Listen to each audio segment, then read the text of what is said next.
Hello everyone, welcome back to my channel. My name is Rahul and I'm studying in class 11th as a commerce student. So नहीं, अब मैं class 12th में आ चुका हूँ भाई।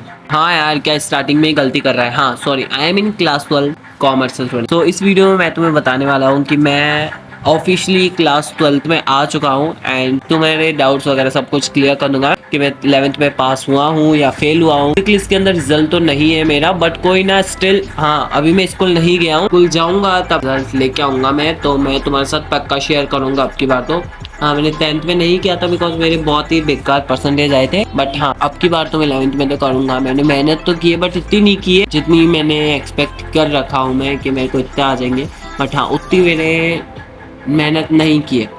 उतनी मैंने मेहनत भी नहीं की तो शायद ही आएंगे। मेरे को पता है कि मेरे मार्क्स 70 के अराउंड हो गए या फिर 65 के आस परसेंटेज, बस यही मेरे को पता है। बाकी हमारी क्लास में हाईएस्ट ही 80 है, तो मैंने तो 80 से ऊपर सोच रखा था, तो वो भी नहीं आएंगे। तो मेरे को पता है कि हाँ मैंने सोचा है वो नहीं आएंगे।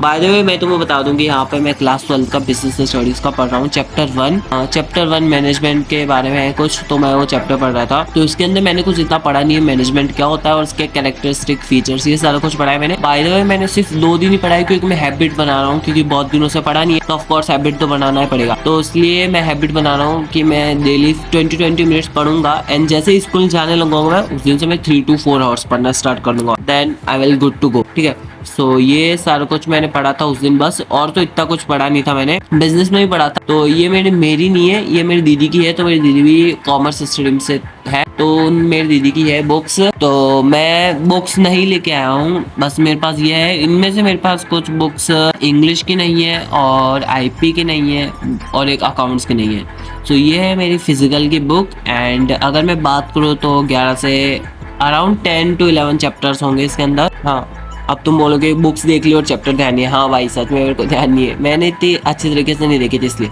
ठीक है, और ये है अकाउंट्स के हमारे पास अब की बार हमारे अकाउंट्स में 3 बुक्स है। तो ये है डबल एंट्री बुक कीपिंग। वैसे देखा जाए तो हमारी स्कूल में चलती है टीएस ग्रेवाल और मेरे पास भी टीएस ग्रेवाल ही है, बट हाँ कोई ना, दूसरी भी ले सकते हैं, बट मैम उससे पढ़ाएगी तो अच्छा समझ में आएगा इसलिए, क्योंकि स्कूल में भी वही चल रही है तो मैम भी उसी से ही पढ़ाएगी, तो सेम बुक रहेगी तो अच्छा समझ में आएगा ना यार। और ये दूसरी वाली है financial statements with along CD. Basically मेरे को पता तो नहीं सीडी का क्या काम होता है, तो 11th में भी थी, तो मैंने बुक को मतलब गुस्से में था तो मैंने जोर से टेबल के ऊपर रखी तो उसके अंदर ही टूट गई और मेरे को पता भी नहीं चला। फिर मेरे को बाद में पता चला था कि सीडी टूट चुकी है। यह है मेरी बिजनेस स्टडीज की बुक। बिजनेस स्टडीज की तो पता है तुम्हें कि बेस्ट राइटर है पूनम गांधी, ज्यादातर स्कूलों में यही चलती है। और ये है मेरी मैक्रो की बुक। तो कि मैक्रो के अंदर हमारे स्कूल में टीआर जैन वीके और चलती है, बट मेरे पास संदीप गर्ग है, तो मैंने सोचा कि बोर्ड का पेपर तो सेम ही बनता है, क्वेश्चंस तो सेम ही आते हैं, तो इसलिए मैंने सोचा कि एक्सप्लेनेशन चाहिए मेरे को, तो बस और कुछ नहीं। बेसिकली बुक्स ऑथर के अलग अलग हिसाब से ऐसे इसलिए होती है क्योंकि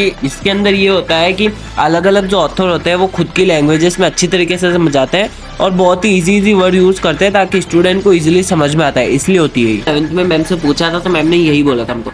ठीक है, और ये है मेरी इको की बुक, जो कि इको के अंदर है ना, देखो भाई कि इसके अंदर मेरे पास है ना इंडियन भी है और मैक्रो भी है। तो मैं सोच रहा हूँ कि मैं दूसरी बुक नहीं लूँ, और ऑफकोर्स ये ना ऋतिक तोलंबिया की है, मतलब कि दूसरा राइटर है कोई, ना तो संदीप गरोवर ना टीआर जैन विक्योरी। तो मैं सोच रहा हूँ कि ना लूँ क्योंकि पेपर तो सेम ही होगा, इसलिए मैं यही सोच रहा हूँ और मैं कंफर्म करूँगा। बट हाँ ज़्यादातर तो मैंने यही सोचा है कि मैं नहीं लूँगा बुक क्योंकि मेरे को पैसे सेव करने हैं, मेरे को अच्छी कॉलेज में जाना है ऑफकोर्स, तो इसलिए मैं that's why I am saving money. So ये सारी बुक्स है। मैं तुम्हें बताऊँ कि मेरे को कौन से बुक्स नहीं है अभी तक मेरे पास ना तो आईपी की है, और मैं सोच रहा हूँ कि हिंदी को चेंज करके आईपी को चेंज करके हिंदी ले लूँ, और इंग्लिश की नहीं है और अकाउंट्स की नहीं है। और ये है मेरे सैम्पल पेपर्स की बुक, अकाउंट्स की है, ये इको की है। 15 सैम्पल पेपर्स है। बेसिकली कोई ना चल जाएगी। वैसे तो मैं तुम्हें बता दूँ ये 2021 और 22 की है, बट स्टिल मैंने सोचा है कि मैं प्रैक्टिस तो कर लूँगा इनमें से करके, फिर उसके बाद PYQs तो क्लियर होंगे मेरे इससे। PYQ वैसे मेरे को वेबसाइट से करना पड़ा, बुक से कर लूँगा। तो हाँ ये सारे क्वेश्चन बैंक्स है, बिजनेस स्टडीज़ का है, इको का है, MCQs है, बिजनेस स्टडीज़ का है, इको का है, सबका है। बस इंग्लिश का नहीं है, वैसे भी इंग्लिश का इतना टफ पेपर नहीं आता है, और इंग्लिश तो बहुत ही ईजी, इतनी हार्ड भी नहीं है। और साथ के साथ इसके अंदर चैप्टर वाइज भी है, चैप्टर वाइज क्वेश्चन बैंक भी है। ओसवाल बुक्स है ज़्यादातर तो, बट 2 है जो दूसरी है, बाकी सारे कुछ ओसवाल बुक्स का है।